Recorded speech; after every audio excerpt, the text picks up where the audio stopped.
sakto sa budget nyo. Kaya, Halina't samahan niyo kami sa BGC! Ang biyahe namin papuntang BGC ay umabot ng 1 oras mula Caloocan gamit ang sasakyan ni Janelle. Dahil mabilis at maayos ang kalsada papunta rito, walang perwisyo ang aming road trip. Ang BGC ay kilala bilang isang modernong distrito na puno ng matatayog na gusali at art installations. Fun fact, ang lugar nito dati ay bahagi ng Fort Bonifacio, isang military base. Pero ngayon, ito ay tinaguri ang home of passionate minds. Talaga namang kakaiba ang transformasyon ng lugar. Unang stop, Market Market, isang sikat na pamilihan kung saan makakahanap ka ng iba't ibang murang bilihin na swak sa budget.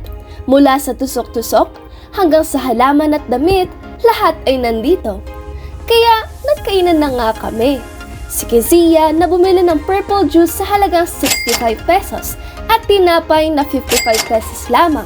Habang si Janelle naman ay sumabak sa Siomai House sa halagang 100 piso.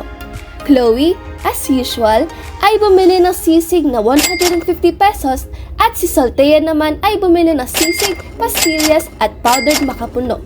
Talagang sulit na sulit kumain dito sa Market Market.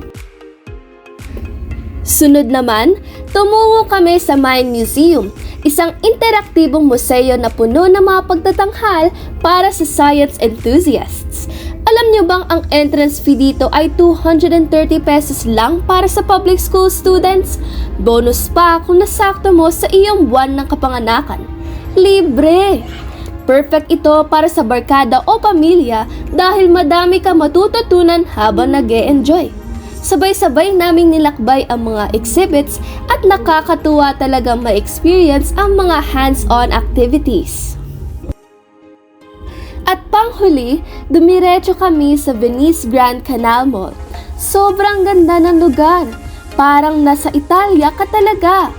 Ang mga Venetian-inspired na gusali at tulay ay nagbibigay ng romantic vibe kahit nasa gitna ka ng tagig.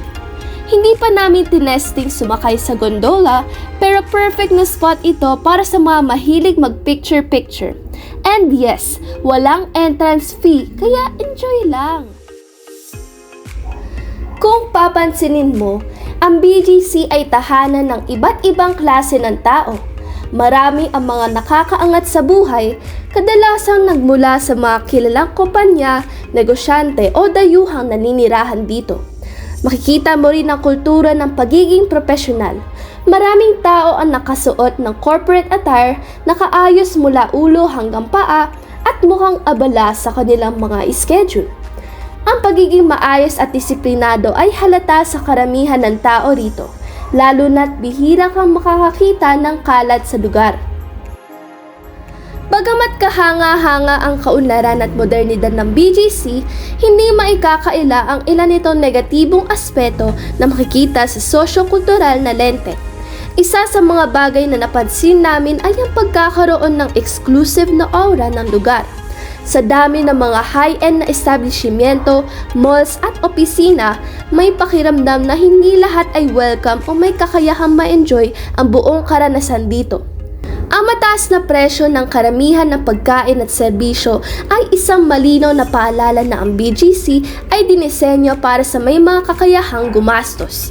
Bagamat mayroon ding abot kayang opsyon tulad ng Market Market, marami sa mga lugar dito ay tila nakalaan para sa mga may kaya. Sa ganitong aspeto, nagiging malinaw ang hati sa pagitan ng elite at masa, isang issue na masasalamin din sa ibang aspeto ng ating lipunan. Sa kabuuan, ang BGC ay hindi lang isang lugar ng modernong gusali at mamahaling tindahan. Isa itong patunay ng pagbabago at pag-unlad ng ating bayan. Mula sa masarap na pagkain sa Market Market, nakaka-inspire na Mine Museum, hanggang sa Instagram-worthy Venice Grand Canal, sulit na sulit ang trip. Napaka-accessible at maraming mapupuntahan sa abot kayang halaga. Salamat sa pagsama sa aming BGC Adventure. Kung gusto niyo pa ng ganitong mga travel content, i-like at i-share ang video na ito. Hanggang sa susunod mga kaibigan, happy travels!